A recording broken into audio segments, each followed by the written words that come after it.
You can learn anything. You can learn anything. First, let's start with the facts. Facts are truths that are proven. And it is a fact, and it has been proven, that you can learn dance, you can master dance, and you can teach dance. Dance involves body movements, movements of the muscles, motor movements.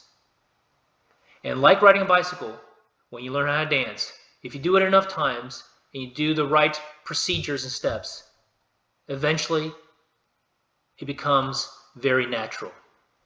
You don't consciously think about it. And that's motor memory, and that's a very powerful thing to have, and you have it. Number 2, audio. You can learn music, and you've learned at least 3 more languages. You did that using your ears. Visual. Because of your art background, you have very good eyes. You have good ability to learn images. And also, too, is as a teacher, you have to look at the students and see, are they improving? Where can they improve? Do they meet your standards? Visual.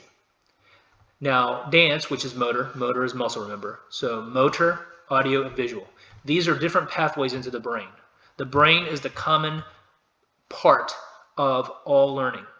All learning involves changes in the brain. The brain actually rewires like a computer. So from birth until even old people, the oldest of people, it has been scientifically proven that the brain can change throughout our life. That's called neuroplasticity. Neuroplasticity is a fact.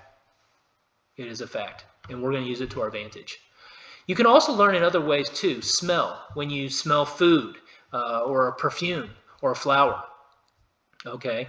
You can learn through the sense of smell. You can learn through touch. You can feel grass. You can feel cotton in your hands. So there's different, and those different sensations can go into your brain. The reason why I'm trying to emphasize is this: the ways that I just described, motor and audio and visual, which are most applicable to academic settings, those were pathways to learn that we used when we were babies. Because babies, they don't know how to write, they don't know how to speak, they don't know how to read. Yet they learn all the most important things they need to function in life, okay? Now, the reason why I emphasize this, and why it's important to learn like a baby, is because once you go to school and in college, they want you to sit quietly and read a book silently. The problem with that is this: words, even though it goes through our eyes, the words go through the front part of our brain, okay? The problem with that form of learning is this: that pathway is very narrow. It's hard to get information in that way, okay? In comparison, motor learning, audio, and visual, they're very big pathways. They're actually a lot easier for actually everybody to learn, but especially you, because you have already established and proven that those are pathways that you can learn. Okay, so we're gonna use these all to advantage, but remember, you can use all of your past experiences to your advantage. And I want you to challenge your limits. Be careful when you say you can't do anything. When you come across a new material, you open up a book and it's completely new material, and you feel uncomfortable, all that means is that it's new. It's like visiting a new town. That's all it is. And using the new town analogy, learning is basically just like when you move into a new town and learn the streets. That's all learning is, just like learning a new town, going through the different streets. It's the same kind of process. All right, so start with your strengths, challenge your limits. You want to learn like a baby. You also want to use these other pathways like motor, audio, and visual, because these are larger pathways, but especially in you. So what I'm going to come down to is this: I do believe you had mentioned that me reading aloud on the audio helps, and I think it's because, especially with you, because you are an audio learner. Okay, and also so you can learn through hearing, and you're using you're using music. So I want you to think about this. Okay, think about when you hear me read the new educational material. Think about it as you learning a new language. Okay, you've done that before. Think about you learning a new musical composition. You've done that before. Okay, and it becomes less scary. So I actually recommend this: is you don't have to. You can go straight to you reading aloud yourself, right? But if it makes you more comfortable, listen to my audio reading over and over and over again. Because repetition, remember, the most common thing is repetition. In order to make your brain changes, you need repetition, okay? And so what you want to do is this: listen to the audio over and over again. You can listen to it in the background. Okay, just listen to it over and over and over again. But eventually, at some point, you're going to have to read aloud yourself.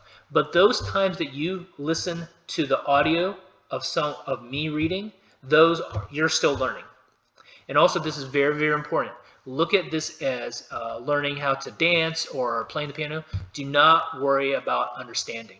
This goes against a modern way of learning. Do not worry about understanding. Think about understanding as this. Okay, you have the students, they learn all these different things, and then maybe after a few years when you have a performance, okay, finally when they have the performance, that's understanding when you put everything together. But up until that time, they didn't understand what's going on or why you're teaching them to do certain movements, okay? So understanding is a later part, okay? But you have to do the first parts, and the first parts understanding isn't there, okay? So don't worry about understanding. Wanting to understand is your enemy in the early stages. Understanding just kind of naturally comes. And toward the later end, you can kind of force it. You can say, hey, I don't understand, and try to really think about it. But that's not in the later stages. And I say this, coming across over the past 12 months, having to learn new materials. These are things that I had no previous, I knew what the words meant, but it was a completely different world, okay? And I had to read things a minimum of 2 times, maybe 3 times, 4 or 5 times before I could understand what was going on. And it was a humbling experience. And even now when I come across new material, I have that same thing, and sometimes I panic, but it's not. It just means that it's new and you can attack it. But eventually, bottom line is this, okay? When you listen, feel free to listen to the audio, okay, over and over again yourself, but eventually you're going to have to read aloud yourself, all right? But remember, this is only the first step. We have another step after the questions and the answers. We're going to be going through the book, not the whole book, but just key parts of the book. And then you're going to do a third major round when you actually take the classes, but don't panic. You can always drop one class. If you think one class, if you can't handle 2, just go down to one class, or you can drop both classes and then try again in the summer, okay? It's completely doable, all right? Okay,